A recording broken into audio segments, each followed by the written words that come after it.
This is the Therevox ET-5. Now you might recall many years ago I demonstrated an earlier Therevox ET instrument, which was really exciting. It was right when I was starting to do modern instruments demonstrations for companies. So it's really cool that I am doing this new version of this instrument that I demonstrated an older version of years ago. Okay, so if you're not familiar with the Therevox, it is predicated in its interface upon a design that is from the 1920s, Maurice Martineau's Onde Martineau, a very early electronic musical instrument with some incredible synthesizer-like functionality. This has actually more synthesizer-like functionality, but we'll get to that. Anyhow, so I wanted to do an introduction video because this isn't just your normal synthesizer. There's an interface here that is different.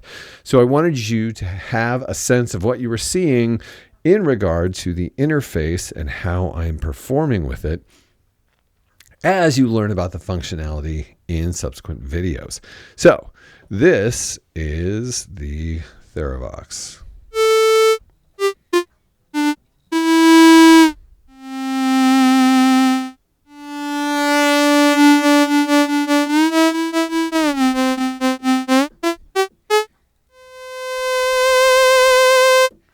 And as you might be able to tell, there's a number of things going on here that are a little bit different than how a person typically plays keyboard synthesizer. And let me explain this to you. Okay. What we have here is what had the name, at least in the 60s, a stringer. A stringer is a type of electronic musical instrument where you have a string or a wire and a ring. And movement of the ring on this string or wire controls inside the instrument what amounts to an oscillator pitch knob. So as you move the ring to the left, you're turning the frequency of the oscillator down. And as you're moving the ring to the right, you're turning the frequency up.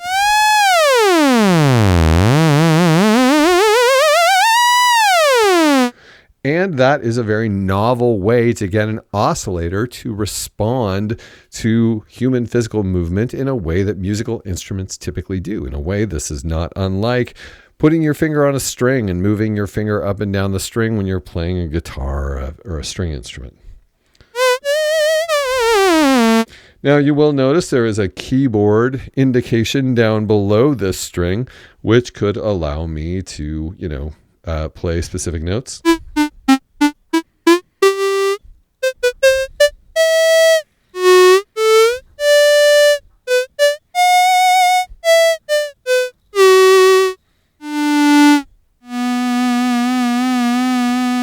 If I so wanted to, but also you don't have to.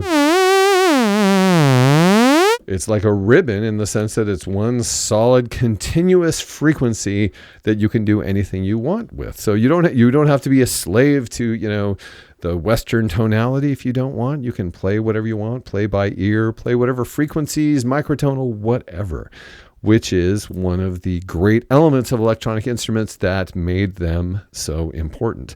Now, you'll notice that simply donning this ring and playing notes does not give me any notes. That nothing's happening, and certainly pressing this thing down below doesn't make the notes happen either. Exactly like the Onde Martineau, we articulate the amplitude of the instrument, which is to say we make the sound audible louder and quieter by pressing these wooden bars over here that are called intensity keys. And when you depress them, you're basically opening up the amplifier so the sound can be heard. Now, the impression you might have gotten from what I just did was that I'm turning the sound on and then releasing, turning the sound off. But that is a simple description, and certainly you could play that way, which is super simple. But if you wanted to, you could do articulations like musical articulations where how hard you push results in how loud the sound is.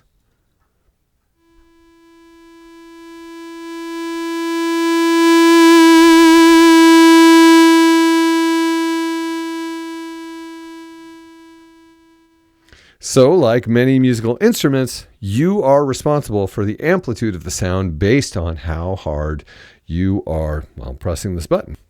This is much like, say, a cello, where with one hand, you are controlling the frequency of the sound, and in the other hand, you're controlling the articulation. So your finger over here on the intensity key is like how hard you're pushing the bow against the string.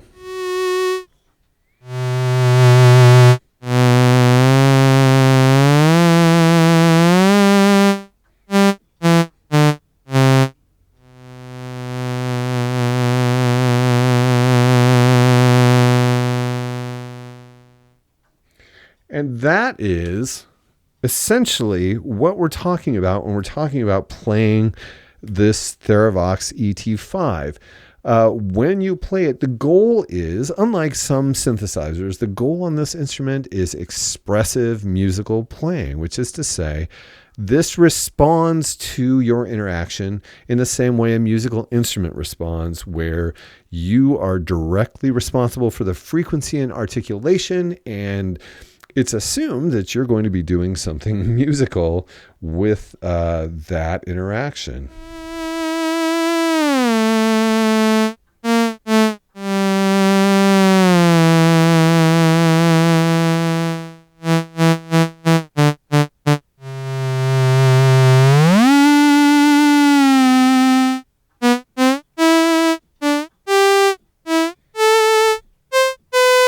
And unlike some other instruments, you have the ability to make quick articulations. So if a person was a better player than me,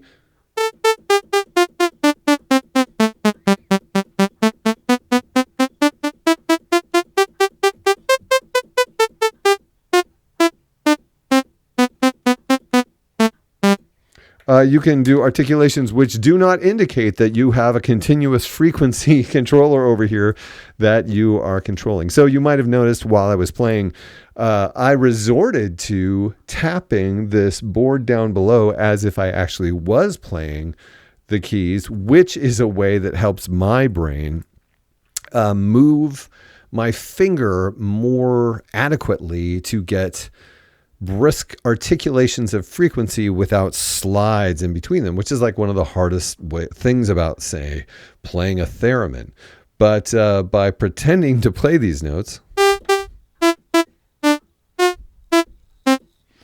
I can do that. Whereas doing that in air without being in contact with the thing, like on a theremin, it's more difficult. Anyway, there's enough give in the string that allows me to move up and down like that without any problem. So that is how a Therevox ET-5 is actually physically played.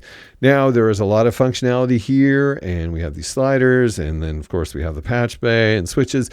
We're going to be exploring all of those things in subsequent videos, but I wanted to do a video that just indicated what this musical interface is like, so that in the future, when you see me playing, you'll already know that without going, wait, where are those notes coming from and how the heck is he getting that? And there are a lot of tricks that we can come up with in regard to articulation when we have individual articulation of each oscillator, which is what is happening here. And you probably saw me kind of switching back and forth between a square wave and a sawtooth wave by pressing these buttons differently when I was doing that performance thing.